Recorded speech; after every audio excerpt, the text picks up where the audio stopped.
Shalom,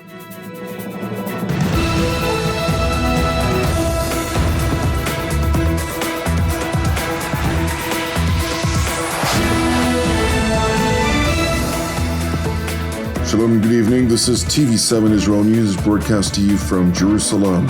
And in today's top stories, Israel intends to grant diplomacy a chance vis-a-vis the implementation of UN Security Council Resolution 1701 in Lebanon. Prime Minister Beniamin Netanyahu pledges to thwart Iran's belligerent aggression against the State of Israel. German Interior Minister Nancy Faeser aims to deport foreigners who stir up Islamist or anti-Semitic hatred throughout Germany. Israel would like to hammer out a diplomatic solution to the situation vis-a-vis Hezbollah in Lebanon, including the full implementation of UN Security Council Resolution 1701.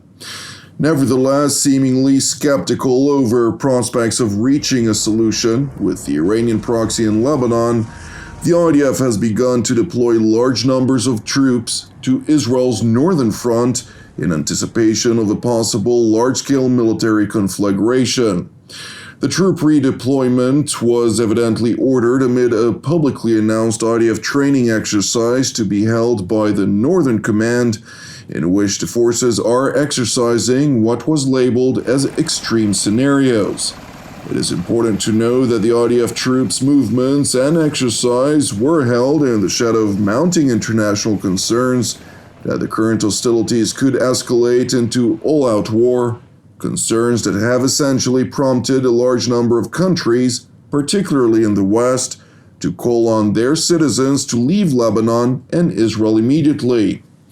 Meanwhile, in Jerusalem, Prime Minister Beniamin Netanyahu held a meeting with a delegation of the Jewish Institute for National Security in America of former generals and admirals, during the course of which he emphasized the seven-front war being waged against the State of Israel is about a core actor, namely the Islamic Republic of Iran. It's about Iran, and Iran is fighting us on a seven-front war. Obviously Hamas, Hezbollah, Houthis, the militias in Iraq and Syria, Judea, Samaria, West Bank, Iran itself. They'd like to topple Jordan, and their goal is to have a combined ground offensive from various fronts, coupled with a combined missile bombardment. We've been given the opportunity to scuttle it, and we will. The first requirement is to cut that hand, Hamas. People who do this thing to us are not going to be there, and we'll have a long battle. I don't think it's that long, but we'll get rid of them. We also have to deter the other elements of the Iran terror axis, but we have to deal with the axis. The axis doesn't threaten only us. Threatens you. It's on the march to conquer the Middle East. Conquer the Middle East. Conquer. That means actually conquer. Conquer Saudi Arabia, conquer the Arabian Peninsula. It's just a question of time. And what's standing in their way is the small Satan, that's us, on the road to the middle-sized Satans, that's the Europeans. They're always offended when I tell them that. You're the great Satan, not them. Okay, and we have to stop them. It is important to highlight that the Islamist Hamas continues to reject the latest outline of the proposed temporary cessation of hostilities alongside other far-reaching Israeli concessions in exchange for the release of several dozen Israeli hostages out of the 120 in Hamas captivity. The terror group's ongoing rejection essentially drives the IDF's mandate to further deepen its military objectives throughout the Gaza Strip. Speaking at a pilot's graduation ceremony, IDF Chief of General Staff Lieutenant General Herzia Levy emphasized the military's determination and persistence to achieve all of Jerusalem's war objectives. יש לנו סיבות להילחם ולהסתכן, ובבסיסן זכותו של עם ישראל בארצו. איבדנו רבים, לוחמים ומפקדים שלחמו עמנו בגבורה ובחירוף נפש. המחיר כבד, אך המטרה ראויה מאין כמותה. לפרק את ארגון חמאס, להרוג את פעיליו, להשמיד את תשתיותיו ולא לאפשר את המשך שלטונו. להביא להשבת החטופים, להחזיר את המפונים לבתיהם בצפון ובדרום בביטחון, בבנייה ובשגשוג מחודשים. אנו מחויבים לדרך הנחישות וההתמדה, ועלינו לעשות הכל כדי למנוע איום על חיינו כאן. It is important to know that Israel is prepared to make another attempt to reach a diplomatic arrangement with Lebanon via U.S. mediation. And while Israel's defense and political establishments are skeptical of prospects for a peaceful resolution, Pentagon Press Secretary Major General Pat Ryder stressed that the United States continues to think that a diplomatic resolution is possible. Yes, we do think that a diplomatic resolution is possible, and that's something that we'll continue to work with all parties involved on to achieve for the reasons that I spelled out. General Ryder further addressed a recent meeting between U.S. Secretary of Defense Lloyd Austin and Defense Minister Yoav Gallant during the latter's recent visit to Washington.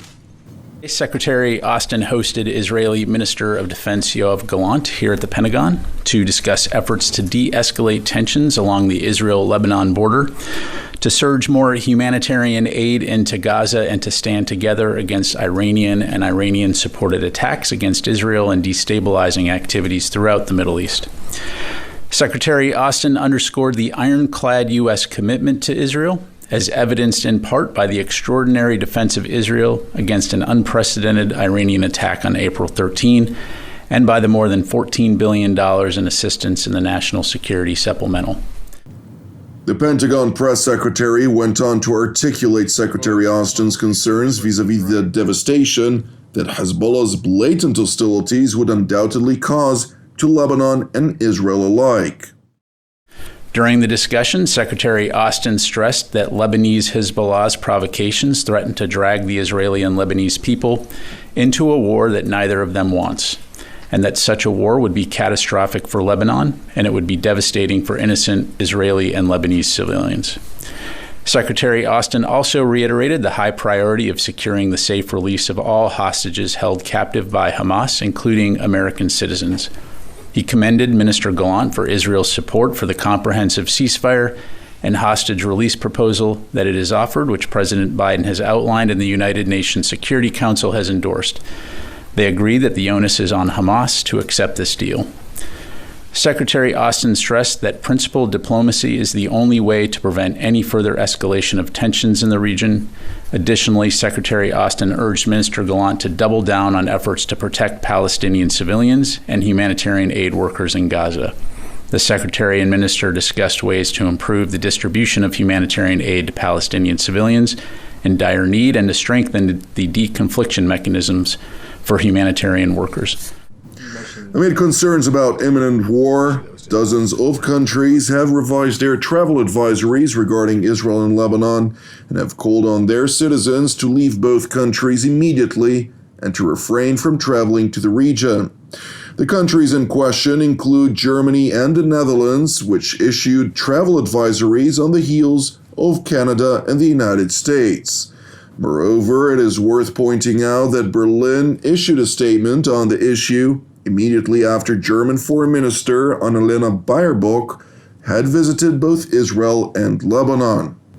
Meanwhile, in Berlin, German Interior Minister Nancy Faeser announced that foreigners in Germany who stir up Islamist or anti-Semitic hatred could face extradition in the near future.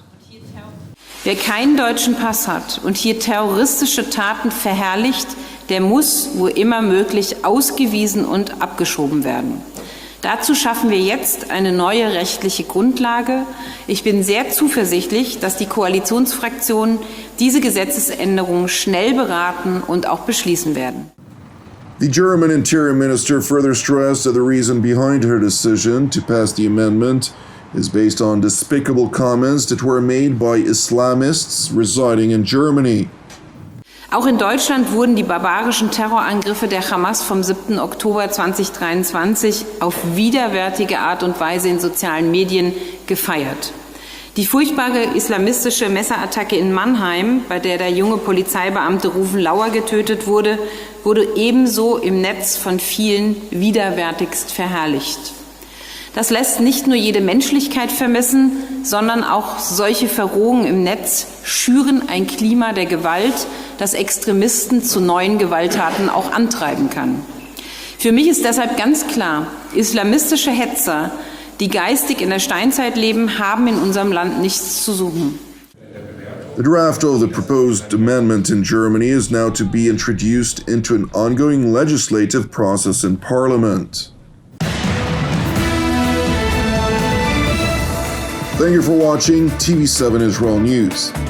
Now, as part of TV7's annual broadcast break, TV7 Israel News will conclude its broadcast tonight until our return, scheduled for July 29th. Until we resume our broadcast, I would like to encourage you, keep praying for the peace of Jerusalem and salvation of Israel.